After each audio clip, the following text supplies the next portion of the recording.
ગુજરાતમાં ધીમે ધીમે કોરોનાના આંકડા ઘટી રહ્યા છે। છેલ્લા 24 કલાકમાં રાજ્યમાં 1010 કોરોનાના પોઝિટિવ કેસ નોંધાયા છે।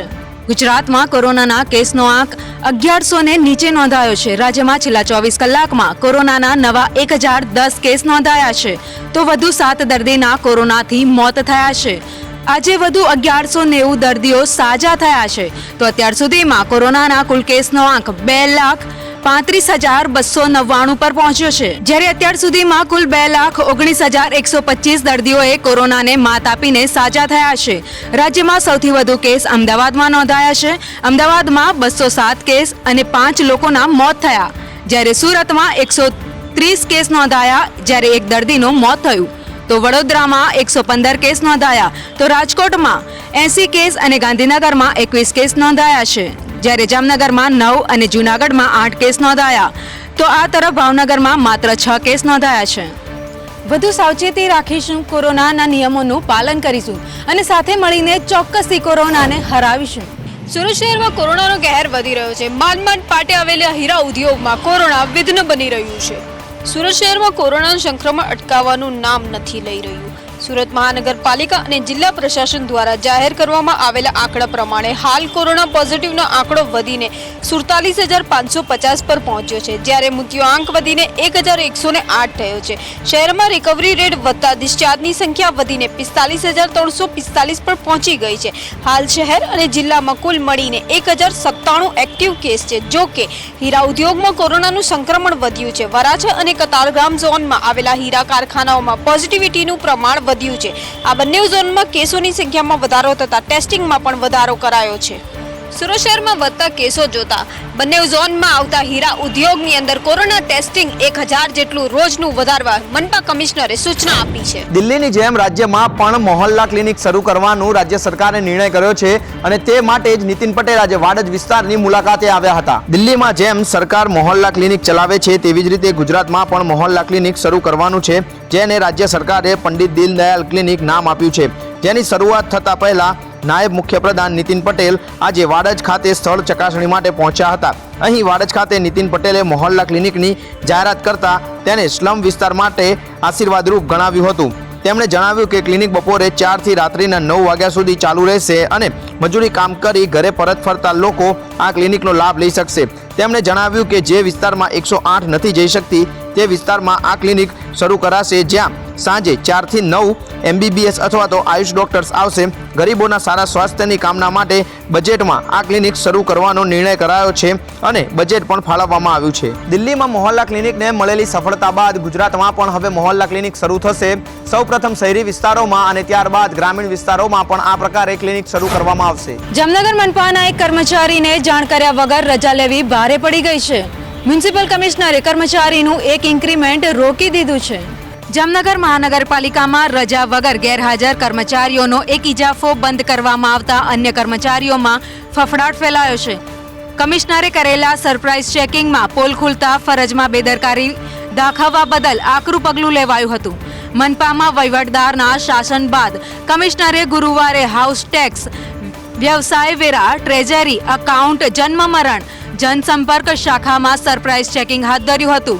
જનસંપર્ક શાખામાં સિનિયર ક્લાર્ક તરીકે ફરજ બજાવતા સિદ્દીકી મકસૂદ અહેમદ અલ્લા રખા ગેરહાજર રહ્યો હતો। હાજરી રજિસ્ટર ચેક કરતા તે ગત મહિનામાં તારીખ 24, 25 અને 26 નવેમ્બરના પણ રજા વગર ગેરહાજર રહ્યો હોવાનું ખુલ્યું હતું અને તે સમયે પણ તેણે જાણ નહોતી કરી તેવું સામે આવ્યું હતું। જનસંપર્ક વિભાગ લોકો સાથેની સીધી સેવા સાથે સંકળાયેલું હોવાથી ફરજમાં બેદરકારી દાખવવા બદલ મ્યુનિસિપલ કમિશનરે કર્મચારીનું એક ઇન્ક્રીમેન્ટ રોકી દીધું છે। કોરોના કાળમાં ઇમરજન્સી દર્દીના ઘરે ગયા વગર અથવા તો રૂબરૂ થયા વગર જ એને કોઈ દવા કે વસ્તુ પહોંચાડવી હોય તેના માટે એક ટ્રાન્સપોર્ટર ડ્રોન બનાવવામાં આવ્યું છે અને આ ડ્રોન બનાવનાર માત્ર એક વિદ્યાર્થી છે। વડોદરા શહેરના સમા વિસ્તારમાં રહેતા 13 વર્ષીય પ્રેમ બારોટે વિવિધ પ્રકારના ડ્રોન કેમેરાઓ બનાવ્યા છે। તાજેતરમાં તેને કોરોનામાં ઇમરજન્સીમાં દર્દીના ઘરે રૂબરૂ ગયા વગર દવા કે અન્ય જરૂરી વસ્તુ પહોંચાડી શકાય તેવું 90 કિલોમીટરની ઝડપે ઉડતું હેક્સાકોપ્ટર મેડ ટ્રાન્સપોર્ટર બનાવ્યું છે। હેક્સાકોપ્ટર મેડ ટ્રાન્સપોર્ટર ગૂગલ મેપ જેવી સિમિલર એપ સાથે કનેક્ટ કરવામાં આવે છે, જેનાથી કોઈ પણ વિસ્તાર સર્ચ કરી ત્યાં દવા પહોંચાડી શકાય છે. સાથે તેમાં જીપીએસ લોકેશન તેમજ મોબાઈલ ઓપરેટિંગ સિસ્ટમ જેવા આધુનિક ફીચર્સ અને ટેકનોલોજી સમાવવામાં આવી છે, જેનાથી જે તે એડ્રેસ પર ડ્રોન ઘરની બહાર લેન્ડ થઈ જશે અને ડ્રોનમાં લગાવવામાં આવેલું મેડિકલ બોક્સ જે ઓટોમેટિક ખુલી જશે અને બોક્સમાં મૂકેલી મેડિસિન ડ્રોપ થઈ જશે. રોબોટિક સાયન્ટિસ્ટ બનવાના સપના સેવી રહેલા પ્રેમનો આ આવિષ્કાર કોરોના કાળમાં ખરેખર ખૂબ જ ઉપયોગી બની શકે છે. સૌરાષ્ટ્ર અને સમગ્ર ગુજરાતના મહત્વાકાંક્ષી પ્રોજેક્ટ એમ્સનું રાજકોટમાં નિર્માણ શરૂ થઈ ગયું છે. જૂન 2022 સુધીમાં આ નિર્માણ કાર્ય પૂરું કરવાનું આયોજન છે. સમગ્ર ગુજરાતના મહત્વાકાંક્ષી પ્રોજેક્ટ એવા એમ્સનું રાજકોટમાં બિલ્ડિંગ બની રહ્યું છે. જૂન 2022 સુધીમાં રાજકોટ એમ્સ હોસ્પિટલનું નિર્માણ કાર્ય પૂર્ણ થશે. અદ્યતન સુવિધાથી સજ્જ આ હોસ્પિટલ 1195 કરોડના ખર્ચે તૈયાર થશે. હાલ રાજકોટ એમ્સ હોસ્પિટલના ડાયરેક્ટરના જણાવ્યા મુજબ 50 વિદ્યાર્થીઓની એમ્સની પ્રથમ બેચનો આવતીકાલથી પ્રારંભ થશે.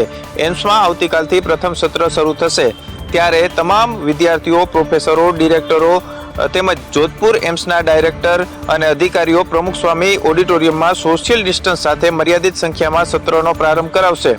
આ તકે વહીવટીતંત્ર પણ હાજર રહેશે. કેન્દ્રીય આરોગ્ય મંત્રી ડોક્ટર હર્ષવર્ધન, રાજ્યના મુખ્યમંત્રી વિજય રૂપાણી તેમજ નાયબ મુખ્યમંત્રી ઓનલાઈન થઈને છાત્રોને સંબોધન કરશે. ઉલ્લેખનીય છે કે અહીં અભ્યાસ માટે ક્લાસરૂમ સહિતની સુવિધાઓ ઊભી કરી દેવાય છે. 2021 સુધીમાં ઓપીડી શરૂ કરી શકાય તેવા પ્રયાસો હાથ ધરાઈ રહ્યા છે. વડોદરા પ્રવાસે આવેલા ભાજપના પ્રદેશ પ્રમુખ CR પાટીલની હાજરીમાં ફરી એકવાર કોરોનાના નિયમોનો ભંગ થયો. મોટી સંખ્યામાં કાર્યકર્તાઓ ઉમેટ્યા અને સોશિયલ ડિસ્ટન્સનો થયો ભંગ.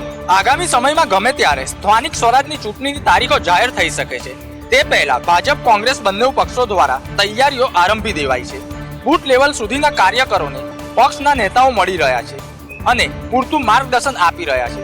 તેવામાં વડોદરાના પ્રવાસે ગયેલા ભાજપના પ્રદેશ પ્રમુખ CR પાટીલની હાજરીમાં કોરોનાના નિયમો જાણે ભૂલાઈ ગયા હોય તેવા દ્રશ્યો સર્જાયા.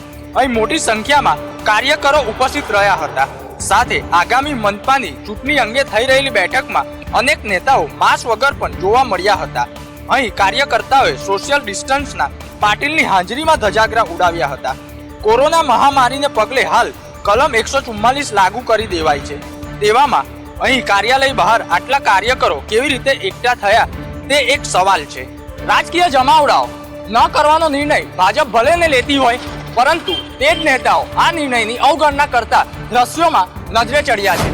ગાંધીનગર ચાણક્ય ભવન ખાતે આજે શિક્ષક સંઘની મહત્વપૂર્ણ બેઠક યોજાઈ હતી. આ બેઠકની અંદર આગામી રણનીતિ અને આંદોલનને વેગવંતુ બનાવવા માટેની ચર્ચાની સમીક્ષા કરવામાં આવી. ગુજરાતના 10,000થી વધારે એસટાટ આચાર્ય માટે હિતરક્ષક સમિતિ દ્વારા થોડા દિવસો પહેલા ત્રિમંદિર ખાતે ધરણા કાર્યક્રમ યોજવામાં આવ્યો હતો. અનેક વખત સરકારને રજૂઆત કર્યા બાદ પણ તેમના પ્રશ્નોનું નિરાકરણ ન આવતા આજે ગાંધીનગરના ચાણક્ય ભવન ખાતે એક વિશેષ બેઠકનું આયોજન કરવામાં આવ્યું હતું, જેમાં આગામી રણનીતિ અંગે ચર્ચા થઈ છે. ઉપરાંત સરકાર સાથે વાટાઘાટો કરવી કે પછી ઉગ્ર રોષ સાથે આંદોલનને આગળ વધારવું તે અંગે ચર્ચા થઈ. અહીં સમિતિ દ્વારા જણાવવામાં આવ્યું હતું કે તેની અનેક પડતર માગણીઓ છે જે વ્યાજબી છે અને કાયદાકીય રીતે સાચી પણ. તેવામાં જો સરકાર આ માંગો પૂર્ણ નહીં કરે તો ગાંધીજીના માર્ગે અને પૂરા આક્રોશ સાથે આંદોલન કરવામાં આવશે. આ પહેલા સરકાર તરફથી તેમને હૈયાધારણા અપાઈ હતી કે તેમની માંગો સાંભળવામાં અને પૂર્ણ કરવાનો પૂર્ણ પ્રયત્ન જે છે તે કરવામાં આવશે. રાજ્યમાં આંદોલનો પૂર્ણ થવાનું નામ નથી લેતા અને તેવાની અંદર તાજેતરમાં ઇન્ટર્ન તબીબોનું આંદોલન હોય કે પછી હવે બીજું એક આંદોલન રાજ્ય સરકારને દંડોડવાનો પ્રયાસ જે છે એ કરી રહ્યું હોય તેવું હાલ સ્પષ્ટપણે લાગી રહ્યું છે. મધ્યાહન ભોજન યોજના એટલે રાજ્ય સરકારની ખૂબ જ મહત્વની યોજના અને આ યોજનાની વાસ્તવિકતા જાણવા માટે IIM અને યુનિસેફ દ્વારા એક મહત્વનો સર્વે કરવામાં આવ્યો. સર્વેની અંદર ચોંકાવનારી વિગતો સામે આવી, જેમાં રાજ્યના 85% વાલીઓએ સ્વીકાર્યું કે મધ્યાહન ભોજન યોજના હેઠળ મળવાપાત્ર અનાજ આ 85% લોકોને હજુ મળ્યું જ નથી. આ સર્વેને આધારે હાઈકોર્ટના જસ્ટિસ JB પારડીવાલાએ સુઓ મોટો લીધી છે, જેના પર સોમવારે સુનાવણી હાથ ધરવામાં આવશે. IIM અને યુનિસેફ દ્વારા મધ્યાહન ભોજન પર સર્વે કરવામાં આવ્યો હતો. આ સર્વેમાં ચોંકાવનારી માહિતી બહાર આવી હતી. ગુજરાતના 85% વાલીઓએ સ્વીકાર્યું હતું કે કોવિડના લીધે માર્ચ મહિનામાં લોકડાઉન થયું અને ત્યારથી આજ દિન સુધી તેમના બાળકોને મધ્યાહન ભોજનનું જે છે તે મળ્યું નથી. આ સર્વેમાં અમદાવાદના 375 વાલીઓ પર કરવામાં આવ્યો હતો, જેમાં 31% બાળકો જે છે તે સરકારી સ્કૂલમાં ભણી રહ્યા છે. 15% વાલીઓએ લોટ અને ચોખા મળ્યા ન હોવાનું સ્વીકાર્યું છે. સર્વેમાં એવી પણ બાબત જાણવા મળી હતી કે 30% બાળકો માર્ચ મહિનાથી આજ દિવસ સુધી 1 પણ કલાક અભ્યાસ પાછળ બગાડ્યો ન હોવાની વિગતો પણ સામે આવી છે. આ સર્વેની અંદર એ પણ વાત સામે આવી છે કે રાજ્યની અંદર રાજ્ય સરકાર દ્વારા ફી માફીનો જે નિર્ણય હતો એ નિર્ણયને લઈને પણ વાલીઓને પૂર્ણ જાણકારી ન હોવાની વિગતો સામે આવી છે. જો કે વાલીઓ જે છે એ વિદ્યાર્થીઓને શાળામાંથી જે પ્રવેશ છે તે રદ કરાવી રહ્યા છે. ₹2500માં નકલી દાખલાથી અસલી મા કાર્ડ બનાવવાનું કૌભાંડ વડોદરામાંથી ઝડપી પાડવામાં આવ્યું છે. 35 જેટલા લોકોના નકલી દાખલા બનાવનાર 7 એજન્ટો સામે ગુનો નોંધવામાં આવ્યો છે. વડોદરા શહેરના આજવા રોડ પર આવેલા અર્બન હેલ્થ સેન્ટરમાં જિલ્લા આરોગ્ય કચેરીના અધિકારીએ કરેલી તપાસમાં નકલી દાખલાથી અસલી મા કાર્ડ બનાવી આપના 7 એજન્ટોને પકડી પાડવામાં આવ્યા છે, જેમણે 35 લોકોના આવકના દાખલાની સામે મા કાર્ડ બનાવી આપ્યાનો ખુલાસો થયો છે. આ 7 એજન્ટો સામે ગુનો નોંધી પોલીસ દ્વારા તપાસ શરૂ કરવામાં આવી છે. આ એજન્ટો દ્વારા દરેક લાભાર્થી પાસેથી આ કાર્ડ બનાવવાના 2000 થી 2500 રૂપિયા લેવામાં આવતા હતા. આ અંગે તે લાભાર્થીઓના પર નિવેદન નોંધવાની પ્રક્રિયા હાથ ધરવામાં આવી છે.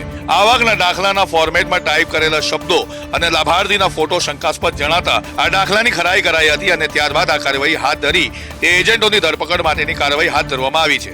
શંકાસ્પદ જણાતા નકલી મા કાર્ડને હવે બ્લોક કરવાની કાર્યવાહી હાથ ધરવામાં આવી રહી છે. છેલ્લા 3 મહિનાથી આ ડુપ્લિકેટ કાર્ડ બનાવવાનો ઘોરક ધંધો ચાલી રહ્યો હોવાનું અનુમાન પોલીસે લગાવ્યું છે. આગામી 5મી જાન્યુઆરીએ દૂધસાગર ડેરીની અતિ મહત્વપૂર્ણ ચૂંટણી જે છે તે યોજાવા જઈ રહી છે અને આ ચૂંટણીને લઈને દૂધસાગર ડેરીનું રાજકારણ ગરમાયું છે. આજે 60 જેટલા ફોર્મ છે તે દૂધસાગર ડેરીની ચૂંટણી માટે ભરાઈ ચૂક્યા છે અને આવતીકાલે આ તમામ ફોર્મની ચકાસણી છે તે કરવામાં આવશે. સાગરદાણ કૌભાંડના રચયિતા અને પૂર્વ મંત્રી વિપુલ ચૌધરીને કોર્ટે રાહત આપી અને તેમણે દૂધસાગર ડેરીની ચૂંટણી માટે ઉમેદવારી નોંધાવી છે. મુખ્ય બે પક્ષ વિપુલ ચૌધરી જૂથ અને અશોક ચૌધરી જૂથ વચ્ચે આ ચૂંટણીમાં ખરાખરીનો જંગ છે અને બંને જૂથના કાર્યકરોએ પોતાના પક્ષની જીતના આશાવાદ છે તે વ્યક્ત કર્યો છે. આજે ઉમેદવારી ભરવાનો છેલ્લો દિવસ હતો. જો કે બંને જૂથ દ્વારા પહેલા જ ઉમેદવારી ફોર્મ ભરી દેવામાં આવ્યા છે. વિપુલ ચૌધરી વતી તેમના પત્ની અને પુત્રએ ફોર્મ ભર્યું હતું. તેમાં કુલ 60 જેટલા ફોર્મ આ ચૂંટણી માટે ભરાયા છે અને આવતીકાલે આ ફોર્મની ચકાસણી કરવામાં આવશે. દૂધસાગર ડેરીની ચૂંટણી અનેક કારણોસર ઘણા સમયથી ચર્ચામાં રહી હતી, જેમાંનો ખાસ મુદ્દો હતો વિપુલ ચૌધરીની ધરપકડનો. 5મી જાન્યુઆરીએ દૂધસાગર ડેરીની ચૂંટણી યોજાવા જઈ રહી છે ત્યારે પરિવર્તન પેનલ તરફથી અશોક ચૌધરીએ 12 ને 39ના વિજય મુહૂર્તની અંદર ફોર્મ ભર્યું હતું અને હવે આ 5 જાન્યુઆરી યોજાનારી ચૂંટણીમાં કોની હાર થાય છે અને કોની જીત થાય છે તેની હાલ તો સૌ કોઈને નજર છે. વડોદરાના કરજણમાં આરોગ્ય વિભાગ દ્વારા અપાતા સ્વાસ્થ્ય કાર્ડનું કૌભાંડ ઝડપાયું છે. બોગસ કાર્ડ પધરાવનાર ભેજાબાજો વિરુદ્ધ પોલીસ ફરિયાદ થતા પોલીસ તપાસનો ધમધમાટ શરૂ થયો છે. ગરીબોને મફત સારવાર મળી રહે તે માટે આરોગ્ય વિભાગ દ્વારા સ્વાસ્થ્ય કાર્ડ બનાવી આપવામાં આવે છે. જો કે આ મામલે કેટલાક ભેજાબાજોએ પૈસા રડી લેવાની લાઈમાં કેટલાક લોકોને નકલી સ્વાસ્થ્ય કાર્ડ બનાવી પધરાવી દીધા હતા. મામલો સામે આવતા નકલી કાર્ડ બનાવનાર સામે પોલીસ ફરિયાદ થઈ છે. આ કાર્ડ માટે 1500 રૂપિયા પણ લેવામાં આવતા હતા. જો કે તેમાંના એક વ્યક્તિ દ્વારા આ બોગસ કાર્ડ લઈ હોસ્પિટલમાં જતા હોસ્પિટલમાંથી આ કાર્ડ બોગસ હોવાનું કહેવામાં આવ્યું હતું. આ વ્યક્તિ સહિત 12 અન્ય લોકોએ પણ આ બોગસ કાર્ડ કઢાવ્યા હતા, જેની માહિતી સામે આવતા પોલીસ ફરિયાદ નોંધાઈ છે. તેવામાં બોગસ સ્વાસ્થ્ય કાર્ડ કાઢી આપનાર સ્નેહલ અને તેના સાગરીત ઇરફાન સામે કરજણ પોલીસ સ્ટેશનમાં ગુનો નોંધાતા પોલીસે બંને ભેજાબાજોની શોધખોળ હાથ ધરી છે. સરકાર લોકોના સ્વાસ્થ્યની ચિંતા કરી સુચારુ યોજનાઓ જાહેર કરે છે, પરંતુ કેટલાક ભેજાબાજો વધુ પૈસા રડી લેવાની લાઈમાં આ રીતની છેતરપિંડી આચરતા પણ ખચકાતા નથી. વડોદરામાં રાત્રિ કર્ફ્યુ દરમિયાન પોલીસ પેટ્રોલિંગ પર સવાલ ઊભા થયા છે, કારણ કે વડોદરા નાકોટા વિસ્તારમાં રાત્રિ કર્ફ્યુ દરમિયાન જ તસ્કરોએ 6 દુકાનના તાળા તોડ્યા છે. અમદાવાદ સહિત તમામ મહાનગરોમાં રાત્રિ કર્ફ્યુનો અમલ કરવામાં આવ્યો છે. આ સમયગાળામાં કોઈને પણ ઘરની બહાર ન નીકળવાનું જાહેરનામું બહાર પડાયું છે. આ સમયગાળા દરમિયાન પોલીસ અધિકારીઓએ શહેરમાં પેટ્રોલિંગ કરવાનું હોય છે, પરંતુ વડોદરા પોલીસની આ પેટ્રોલિંગ સામે અનેક સવાલો ત્યારે ઊભા થઈ ગયા છે, જ્યારે રાત્રિ કર્ફ્યુમાં પણ અકોટા વિસ્તારમાં 6 દુકાનોના તસ્કરોએ તાળા તોડ્યા. આ ઘટના 2 દિવસ અગાઉ બની હતી, જેના સીસીટીવી ફૂટેજ સામે આવ્યા છે. સીસીટીવી ફૂટેજના આધારે અને નોંધાયેલી ફરિયાદના આધારે હાલ તપાસ પોલીસ કરી રહી છે. એક તરફ કોરોના કાળમાં ઘરની બહાર ન નીકળવા માટે તંત્ર લોકોને અપીલ કરી રહ્યું છે, ત્યારે શાંતિપૂર્ણ માહોલનો ફાયદો ક્યાંક તસ્કરો ઉઠાવી રહ્યા હોય તેવો બનાવ બની રહ્યા છે. રાજકોટમાં હોસ્પિટલમાં લાગેલી આગ અને સુપ્રીમ કોર્ટની લપડાક બાદ હવે તંત્ર સફાળું જાગી ઉઠ્યું છે અને અનેક બિલ્ડિંગોને નોટિસ ફટકારવામાં આવી છે. રાજકોટની ઉદય શિવાનંદ કોવિડ હોસ્પિટલમાં આગ લાગી હતી, તેમાં કોરોનાના 6 દર્દીઓ મોતને ભેટ્યા હતા. અગ્નિકાંડ બાદ રાજકોટનું ફાયર વિભાગ જાગ્યું છે અને Rajkot fire and emergency service દ્વારા સેફટીની કાર્યવાહી હાથ ધરવામાં આવી છે, જેના અંતર્ગત ફાયર વિભાગે 30થી વધુ બિલ્ડિંગોને નોટિસ આપવામાં આવી છે, જેમાં હોસ્પિટલ, હાઈરેઝ બિલ્ડિંગ તેમજ કોચિંગ ક્લાસને નોટિસ ફટકારવામાં આવી છે. આ સાથે જ સાયબર કાફે અને ગેમિંગ ઝોનને પણ ફાયર વિભાગે નોટિસો પાઠવી છે.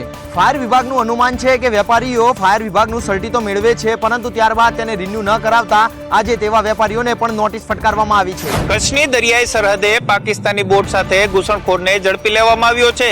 મધરાત્રે બીએસએફ દ્વારા ક્રિક વિસ્તારમાં ઓપરેશન હાથ ધરવામાં આવ્યું હતું. પાકિસ્તાન અવારનવાર પોતાની નાપાક હરકતોથી બાજ નથી આવતું, ત્યારે પાકિસ્તાનની વધુ એક નાપાક હરકત સામે આવી છે, જેમાં કચ્છની આંતરરાષ્ટ્રીય જળસીમાની નજીક બીએસએફે પાકિસ્તાની બોટ સાથે ઘૂસણખોરને ઝડપી પાડ્યો છે. જખો નજીક ક્રિક એરિયામાં ઘૂસી આવેલા પાક બોટ અને પાકિસ્તાની નાગરિકને ગઈકાલે મધરાત્રે બીએસએફ દ્વારા ઝડપી પાડ્યો હતો. આ શખ્સ પાસેથી મોબાઈલ પણ મળી આવ્યો છે, ત્યારે બીએસએફ દ્વારા બોટને કિનારે લાવી અને એક નાગરિકની પૂછપરછ માટેની કામગીરી હાથ ધરાઈ છે. ત્યારે બીએસએફ દ્વારા તપાસ કરવામાં આવી રહી છે કે આ શખ્સ ભૂલથી આંતરરાષ્ટ્રીય જળસીમા પાર કરી આવ્યો છે કે કોઈ નાપાક ઈરાદા સાથે ઘૂસણખોરી કરી છે. જામનગર એલસીબીની ટીમે થોડા દિવસો પહેલા એક શખ્સને એક પિસ્તલ સાથે ઝડપી પાડ્યો હતો, જેની તપાસમાં હથિયારના મોટા રેકેટનો પર્દાફાશ થયો છે. જામનગર પોલીસ વડાને ખાનગી રાહે મળેલી હકીકત થકી જામનગર શહેરમાં રેલવે સ્ટેશનના ઓવરબ્રિજ પાસેથી આરોપી રાયમલ હાજી સંધીને એક પિસ્તલ અને 2 કાર્ટીજ સાથે પકડી કાયદેસરની કાર્યવાહી કરવામાં આવી હતી. જોકે તેની પૂછપરછમાં આ હથિયાર એકાદ વર્ષ પહેલા હિતુભા ભગતસિંહ ઝાલા તથા પ્રવીણ ઉર્ફે ટકો ગીગાવાળાને સપ્લાય કર્યા હોવાનું ખુલ્યું હતું. તપાસ દરમિયાન આ બંને શખ્સો આરોપીઓ હાલ હત્યાનો પ્રયાસ અને ફાયરિંગના ગુનામાં જામનગર જેલમાં હોવાની બંને આરોપીની આકરી ડબ્બે પૂછપરછ કરતા તેમના કબજામાંથી અન્ય હથિયારો હોવાની કબૂલાત પણ આપી હતી. આ અગાઉ પણ પ્રવીણ ઉર્ફે ટકો ખૂનની કોશિશ, લૂંટ, અપહરણ, હત્યાનો પ્રયાસ, મારામારી અને દારૂ જેવા ગંભીર ગુનામાં પકડાયેલો હતો. ત્યારે પોલીસે આ હથિયાર આરોપીઓ ક્યાંથી લાવ્યા અને કોને સપ્લાય કર્યા તે સહિતની માહિતી મેળવવા કોર્ટ સમક્ષ હાજર કરી રિમાન્ડની માંગણી સાથે તજવીજ હાથ ધરી છે. અમદાવાદમાં ધોરણ 10માં અભ્યાસ કરતી સગીરાને કેટલાક યુવકો ભૂલવીને આબુ લઈ ગયા હતા. પોલીસે સગીરાનો છુટકારો કરાવ્યો છે. મહત્વનું છે કે સોશિયલ મીડિયા થકી યુવકો આ સગીરાના સંપર્કમાં આવ્યા હતા. આજની પેઢીને લાગેલું મોબાઈલનું વળગણ કેટલું સાબિત થઈ શકે છે તેનો બનાવ અમદાવાદમાં બન્યો છે. આજના યુવાનો મોબાઈલનો ખૂબ ઉપયોગ કરવા લાગ્યા છે. તેવામાં શાળા બંધ હોવાથી ઓનલાઈન અભ્યાસ પણ ચાલે છે. મોબાઈલમાં ભણવાની સાથે જ સોશિયલ મીડિયાનો પણ તેટલો જ ઉપયોગ થવા લાગ્યો છે. અમદાવાદમાં ધોરણ 10માં ભણતી એક વિદ્યાર્થિનીને આ જ સોશિયલ મીડિયા પર એક યુવક સાથે મિત્રતા થઈ અને યુવક અને અન્ય 3 યુવકો આ સગીરાને ભોળવીને આબુ લઈ ગયા હતા. જોકે મામલાની જાણ થતાં ગુજરાત યુનિવર્સિટી પોલીસે સગીરાને આબુમાંથી છોડાવી હતી. ગત 27મી ડિસેમ્બરે દીકરીને અજાણ્યો શખ્સ લલચાવી ફોસલાવી લઈ ગયો હોવાની સગીરાના પરિવારે ફરિયાદ નોંધાવી હતી. તપાસ દરમિયાન સામે આવ્યું કે સગીરા યુવકો સાથે ફરવા ગઈ હતી. પોલીસે આ મામલે 4 યુવકો વિરુદ્ધ કાર્યવાહી કરી છે, જેમાંથી 2 સગીર હોવાનું સામે આવ્યું છે. વડોદરામાં 8 વર્ષની બાળકીનું અપહરણ કરવાનો પ્રયાસ કરવામાં આવ્યો. જો કે સ્થાનિકો દ્વારા અપહરણકર્તાને ઝડપી પાડાતા 8 વર્ષની આ બાળકીનો જીવ બચી ગયો છે. વડોદરામાં 8 વર્ષની બાળકીનો જીવ રાહદારીઓએ બચાવ્યો. ઘટના એવી બની કે વડોદરાના અલકાપુરી વિસ્તારમાં બાળકીનું અપહરણ કરી રિક્ષા ચાલક નાસી જવાનો પ્રયાસ કરતો હતો. પોતાની દાદી અને મોટી બહેન સાથે બાળકી બજારમાં ખરીદી કરવા માટે આવી હતી અને અલકાપુરી જવા માટે શટલ રિક્ષામાં બેસવા માટે જતી હતી. ત્યારે રિક્ષા ચાલકે બાળકીને બેસાડી રિક્ષા ભગાવી દેતા તેની દાદીએ બૂમો પાડતા બાઇક સવારે રિક્ષા ચાલકનો પીછો કર્યો અને બાળકીને છોડાવી. રિક્ષા ઊભી રાખતા જ રિક્ષા ચાલક પોતાની રિક્ષા મૂકી ફરાર થઈ ગયો. જાગૃત નાગરિકોએ રિક્ષાનો નંબર નોંધી પોલીસને આપ્યો છે, જેના આધારે પોલીસ હાલ તપાસ કરી રહી છે. આ ઘટના બનતા બાળકીની દાદી અને બહેન સ્થાનિકોનો આભાર માન્યો હતો. રાજ્યમાં વારંવાર અપહરણ અને દુષ્કર્મના બનાવો વધી રહ્યા છે. તેવામાં પોતાના વાલસોયાની વધુ તકેદારી રાખવી જોઈએ તે હાલના સમયની માંગ છે. રાજકોટ ક્રાઇમ બ્રાન્ચે આંતરરાજ્ય ચોરીઓને અંજામ આપતી ગેંગના 2 સભ્યોને ઝડપી પાડ્યા છે. આ ગેંગે દિલ્હી, રાજસ્થાન, ગુજરાત તેમજ મહારાષ્ટ્ર સહિતના અનેક રાજ્યોમાં તરખાટ મચાવ્યો છે. રાજકોટ ક્રાઇમ બ્રાન્ચના સકંજામાં આવી ગયા છે ઈરાની ગેંગના 2 સભ્યો. 15 ડિસેમ્બરના રોજ ભુજમાં આ બંને આરોપીઓ 15 લાખના સોનાના ટુકડાની ચોરી કરીને ફરાર થઈ ગયા. બંને શખ્સો રાજકોટ રેલવે સ્ટેશન આસપાસ ફરી રહ્યા હોવાની રાજકોટ ક્રાઇમ બ્રાન્ચને બાતમી મળતા ક્રાઇમ બ્રાન્ચે બંને આરોપીઓને વોચ ગોઠવી ઝડપી લીધા હતા. ત્યારે આરોપીઓ પાસેથી ભુજમાં ચોરી કરેલા સોનાના ટુકડા અને સોનાના સિક્કા મળી આવ્યા છે. ઈરાની ગેંગના આ સાગરીતોના નામ છે ગુલામ અબ્બાસ ઉર્ફે મિસમ અને ગુલામ ઉર્ફે સુલતાન. રાજકોટ ક્રાઇમ બ્રાન્ચે બંને આરોપીઓની ધરપકડ કરી કુલ 14,14,000નો મુદ્દામાલ જપ્ત કર્યો છે. આરોપી ગુલામ ઉર્ફે સુલતાન વિરુદ્ધ દિલ્હીમાં 3, રાજસ્થાનમાં 3 અને ગુજરાતમાં 4 ગુનાઓ નોંધાયેલા છે. ત્યારે બંને આરોપીઓના રિમાન્ડ દરમિયાન વધુ ગુનાના ભેદ ઉકેલાય તેવી શક્યતા છે. સુરત શહેરમાં એક વિડીયો વાયરલ થયો છે, જેમાં કર્ફ્યુમાં બહાર નીકળેલા એક મોપેડ ચાલકને પોલીસે મેથી પાક ચકાડ્યો છે. રાજ્યમાં કોરોનાનો ગ્રાફ સતત વધી રહ્યો છે. તેવામાં આ ગ્રાફને કંટ્રોલ કરવા માટે સરકાર દ્વારા કર્ફ્યુનો નિર્ણય લેવામાં આવ્યો છે, જેમાં મહાનગરોમાં રાત્રિના સમયે બહાર નીકળવા પર મનાઈ ફરવામાં આવી છે. પરંતુ લોકોને જાણે આ જાહેરનામાની કોઈ પડી જ ના હોય તેમ મન ફાવે તેમ ઘરની બહાર નીકળી રહ્યા છે.